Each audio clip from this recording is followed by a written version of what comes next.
Hello everybody, welcome to my channel. My name is Chris, and in today's video I have 3 makeovers that I think you're really gonna love. So with all that being said, let's begin with DIY number 1. Okay, so I picked up this frame from an auction, and my original intentions were to sell it. However, when it was transporting, I broke the glass. So I thought, okay, well, we'll just go ahead and upcycle it, and I will make it pretty. So I'm going to start with cleaner from Dollar Tree. This is just their degreaser cleaner, and I'm just going to clean that down really good, make sure I get all the fingerprints off. And because it's got a metal surface, the first thing I'm going to do is I'm going to go ahead and put a couple of coats of Paint Couture's 2-in-1 primer. That way I know for sure my paint's going to stick, it's not going to pull off. And I decided to go ahead and try the color Apothecary from DIY. I know, where have I been? Under a rock, I suppose, but I did finally get my hands on some, and I'm going to go ahead and play with this color throughout my video pretty much. And I am going to take my DIY paintbrush, and I am going to pounce that color all over where I primed. And I do end up putting 2 coats of this on there. Next, I'm going to go ahead and grab my DIY clear wax, and I am going to pounce that all around where I painted. And this is just going to ensure that when I do a darker wax in there, that if I get too much on there, I can easily wipe that away. And my next step is to grab me a dark wax. I'm just using Dixie Belle's Besting Wax. And I am going to brush that all over with my wax brush, making sure I get down into all those little details. And I'm just going to kind of work on one half of the frame. Once I get that all on there, I am going to grab me a clean microfiber towel, and I'm just going to wipe and blot, kind of a combination of the two, that dark wax off. And then I'll just kind of move over to another section, do the same exact thing, and just repeat this all the way around. And I just love how when you add a dark wax into something that has all that detail, how it makes that detail just really pop. Just look how pretty that looks. I love it. I did grab some of the gold gilding wax, and I just took it on my finger and rubbed it over some of the high spots. Not too overwhelming, just enough to give it just a little touch of gold. Okay, so I originally was just going to go ahead and grab a piece of paper out of my scrapbook paper box that I had picked up off of Amazon. I'll put a link for this in the description box in case you're interested. I was going to use some DIY clear liquid patina as my decoupage medium, and just put that on there and put it in the frame and call it done.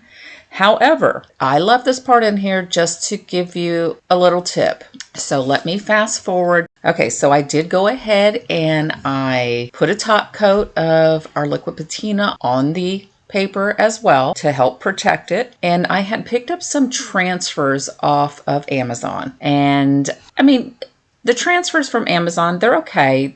Most of them got a little bit of a glossy type appearance to them, almost like they look like stickers, but they work just fine. So I decided I was going to grab a couple of transfers out of one of these packages and put that on top of my paper. And I was going to add some wording and maybe like a little birdhouse. And well, I went ahead and started at the top with my wording. I just wanted to make sure it was center and just kind of rubbed it down just a little bit, just over where the letters were. And when I went to pull it up, it tore my paper. I was so aggravated. So yeah, I did go ahead and take all that off, and then it dawned on me. I have some extra frame glass from Dollar Tree frames. You know how in the past you may have bought some of the frames, a bunch of them, to use for a project, like make a lantern or something with them. Well, I kept all my glass and set them aside, and I did have some 5x7 glass. So I decided just to clean up one piece and add that. Print me off a beautiful picture off of Canva. I will link this in my description box as well if you're interested. And poof, all complete. I think it turned out pretty. Now let's move on to DIY number 2.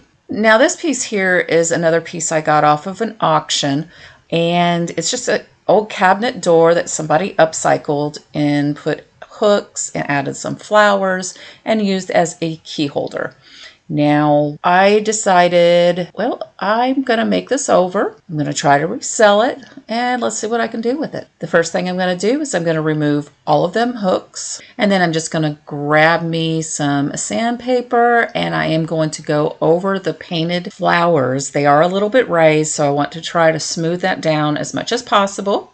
I don't want any shapes of floral poking through. It ended up not being too much of a big deal because I do end up decoupaging on top of this, but still, I don't want there to be any lumps in my decoupage paper. And I am starting with a 120 grit piece of sandpaper, and then to smooth it out, I'll use a 220. Once I get that sanded down smoothly, I'm just going to go ahead and take my degreaser cleaner, and I am going to clean off the complete top part of my cabinet door.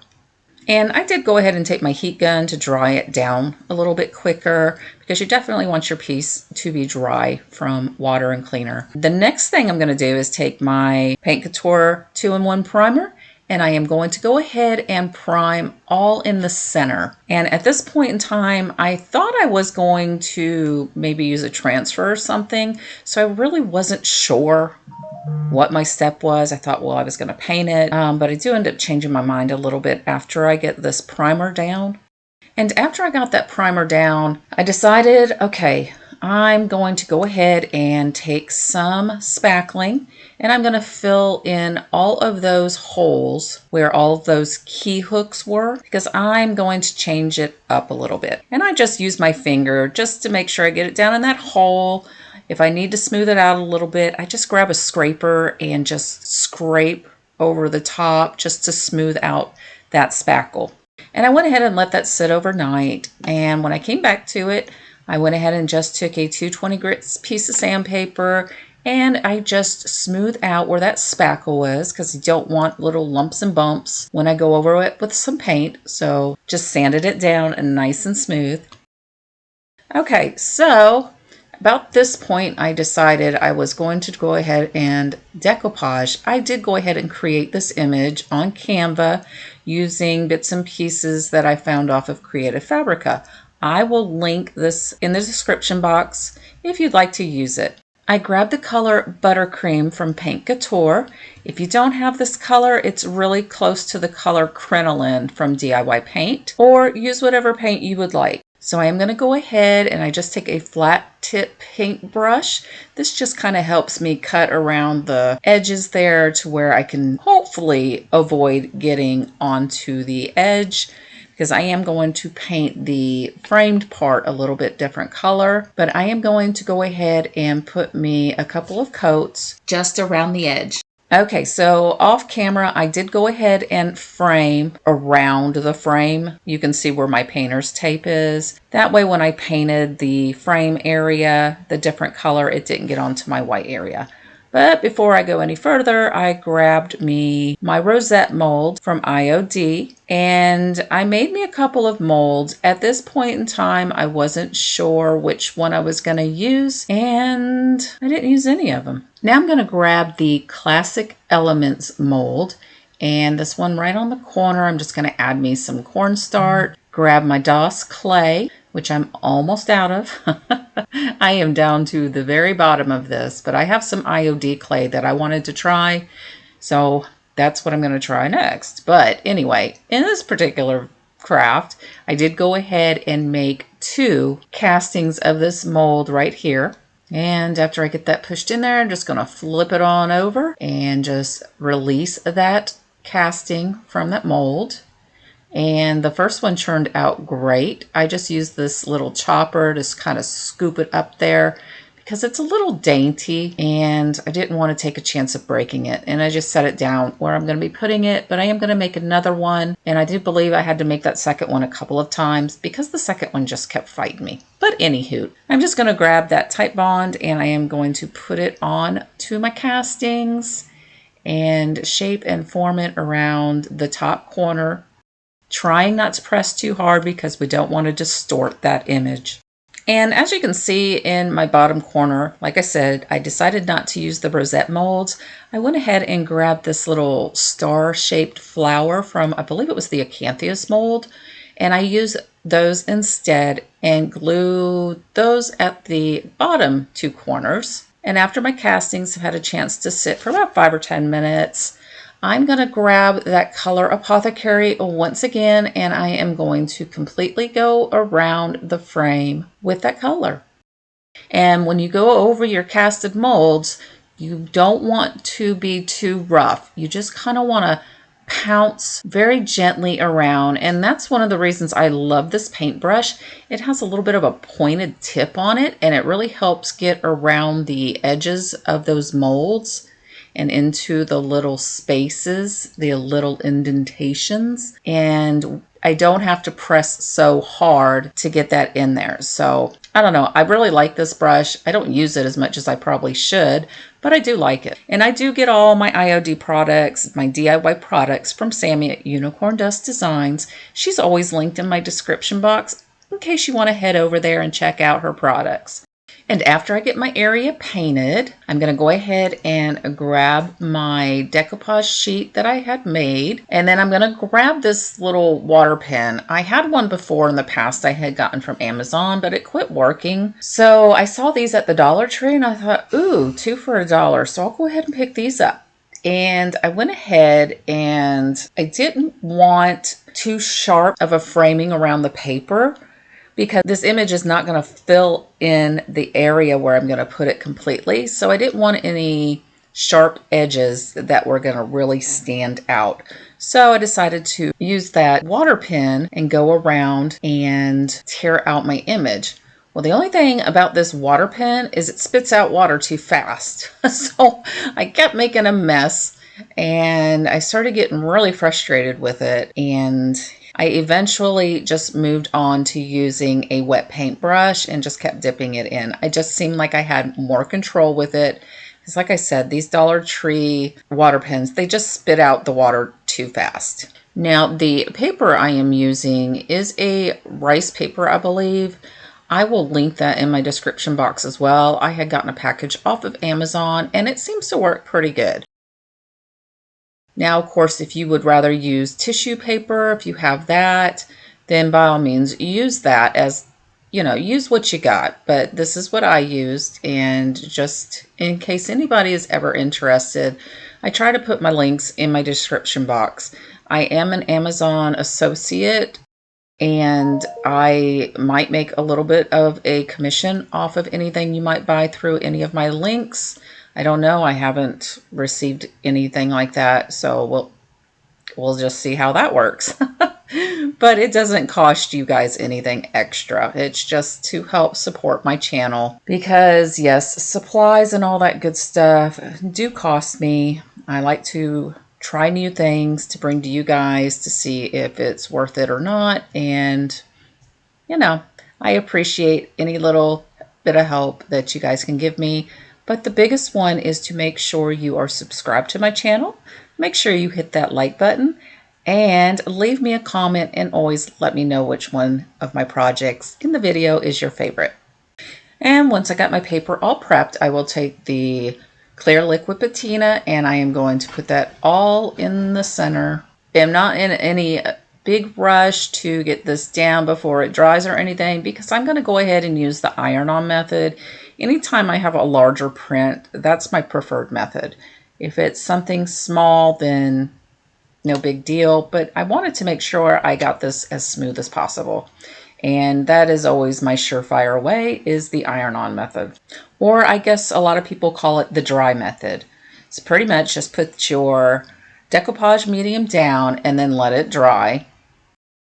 And while I had that out, I thought, you know what, while that's drying down, let me just go ahead and go around the frame with my liquid patina also, because this clay-based paint is going to need a sealer. Otherwise, it can flake off very easily. So I just go over that. And I do go ahead and use my heat gun to dry down that medium a lot faster. And once I get that dried down, I'm just going to take my decoupage paper here and I'm just going to lay it down. The liquid patina is still just a hair tacky, so it really just helps me smooth this out to make sure it's nice and smooth, no bubbles down in there, which is not really going to make a big difference. But anyway, I'm extra, so I'm then going to grab a piece of parchment paper and my little tool here to help me just smooth out my image. I am going to grab my little heat press and I'm just going to iron over the top. I have my setting of my heat press on low. I find you don't have to go any higher than that. Low is perfectly fine. You can also use a regular iron, but if you do use a regular iron, do not use steam because you don't want to add water to the mix here. I am going to go all around that image, around the edges, just to make sure I've got that all nice and down and smooth. And look how pretty that looks. It's just, there's no lumps, no bumps, no nothing. It's all completely adhered. I love it. And if you're wondering, the writing, I don't know how to pronounce it, but I did look it up. It is the French way of saying it's great to come back home. I thought that would be great for a keychain holder, which I am still keeping this as a keychain holder, but I just had to change it up a little bit. Now the next thing I want to do is, once again, grab some dark wax, and I want to go over my castings because I want to bring out all that detail. And this ends up turning out so pretty. I'm so happy with the way this looks. I love it. I love it, love it, love it. And I hope it sells. We'll see. But I'm not quite finished creating it just yet. I do take my microfiber cloth, I wipe off any of that excess. I just really wanted it to get down into all those little grooves and just bring out all that beautiful detail. And I will do that over the top of all of my castings. And then I decided to go ahead and take some of that dark wax, just put it along the inside edges around that framed area of the decoupage. I don't know, no rhyme or reason. I just thought, hey, why not?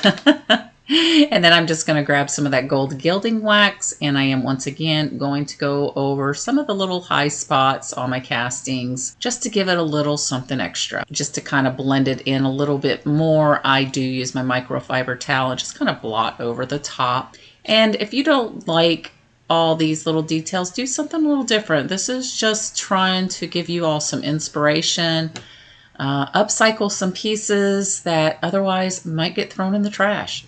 And I do go ahead and take my clear liquid patina and I do go over my decoupage paper to help protect that, and I do 2 coats. Next, I've got these little glass knobs that I have picked up off of Amazon. I'll also have those linked in my description box. And I grabbed 3. They came 6 to a pack, so I'm going to use 3 of them.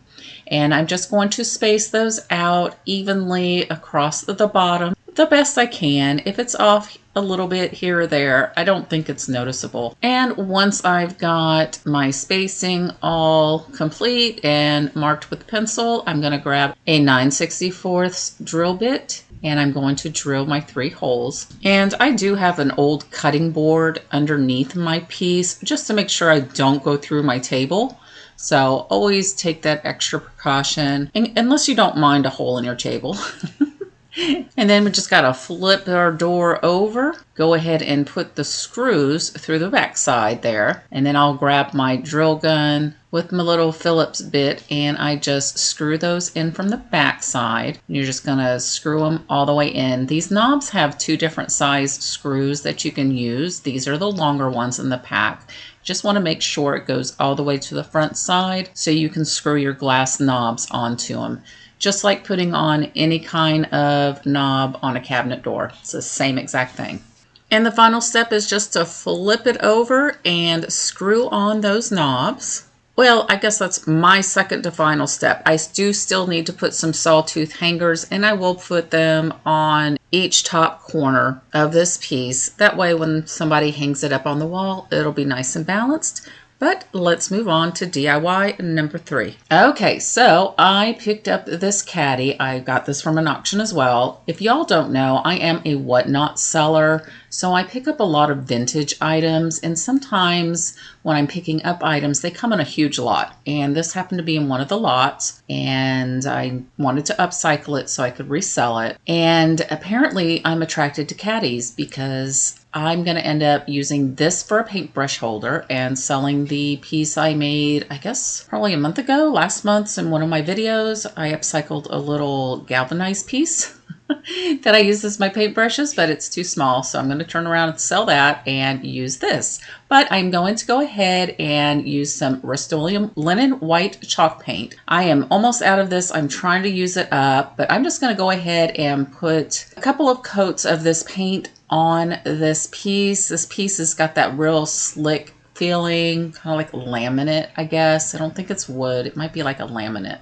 But like I said, we're just going to go over that, give it a nice, good couple of coats. One of the main reasons I am doing this is because I want to give it a faux wood look. And I'm not going to go on the inside, and I am not going to go on the middle section where the handle is, just along the edges and the top trim there, or rim, just around there. And I do, like I said, I do 2 coats. Okay, so once I've got that dried down, I had used that paintbrush and it left a lot of streak marks, which is fine because that's going to work perfectly when we're going for that faux wood grain look. But anyway, I'm going to grab one of my chippy brushes. Like I've told y'all in the past, I have 2 chippy brushes. One has stiffer bristles and the other one's softer. But I'm going to grab the one with the stiffer bristles. I'm going to grab some antiquing wax. And I am just going to dip that in there and make long strides along the box. And then I decided I don't like that stiff one. It's too stiff. So I grabbed my softer one, and that's working a lot better.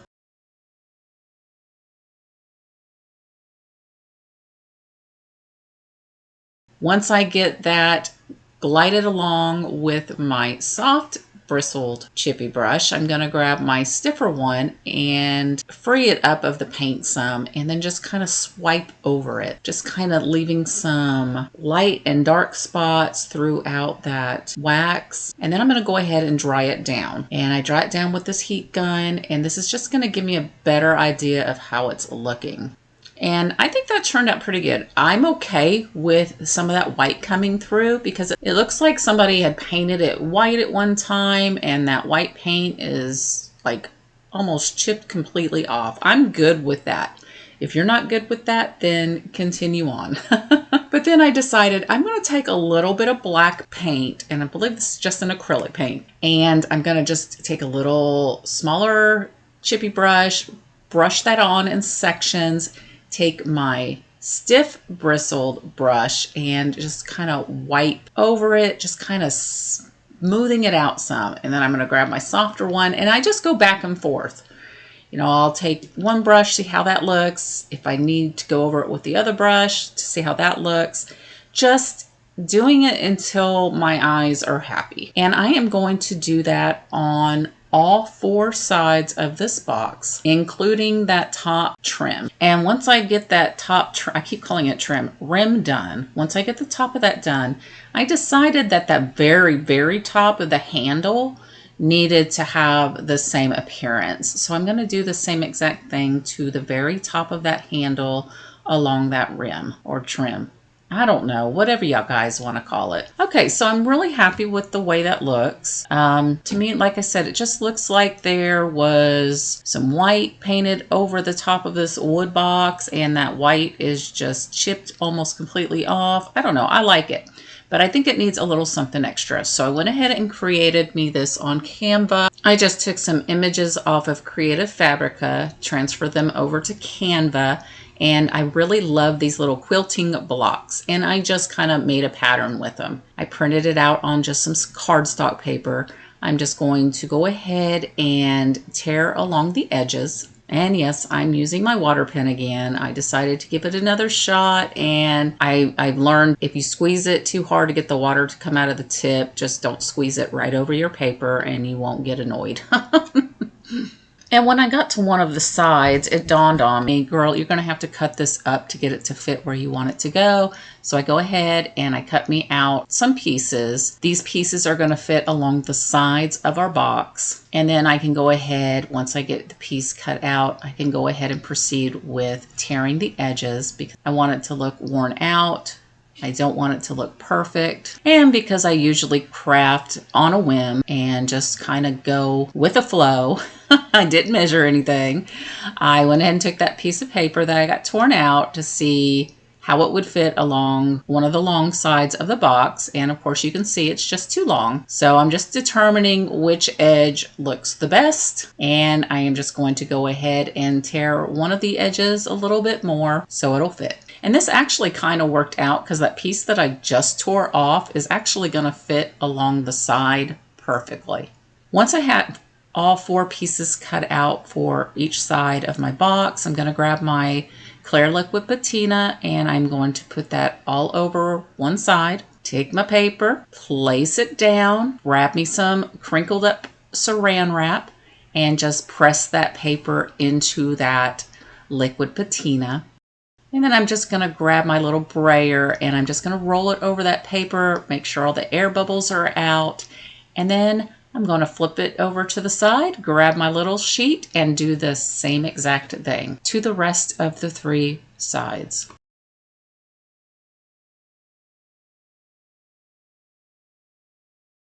And once I've got all 4 sides decoupaged, I'm then going to take that clear liquid patina. I like to go around the edges just in case I missed any, making sure it's all nice and down. And I'm going to go over the top of all of our paper just to seal it in, make sure it's protected. And once I get that done and it's dried down, this project is going to be finished. And I hope you guys like these projects. And sorry I missed last week's. I just got really busy on my whatnot side of my work at home job. So guys, make sure you check me out over there. No pressure. Just thought I would mention it that I am on whatnot. And sometimes I do live crafting. I had my first live craft this past weekend, so I think I might end up doing more. But anyway, I hope you guys have a fantastic week, and thank you so much for taking the time and watching this video. And let's move on to the finale. And here we are. And I love how these projects turned out. I can't believe it took me this long to get that apothecary color. It's absolutely beautiful. And I love the way it turned out. I am going to, like I said, use this caddy to hold my paintbrushes because I have a lot more than I originally thought for the smaller one. And you guys will have to let me know which of these 3 projects was your favorite.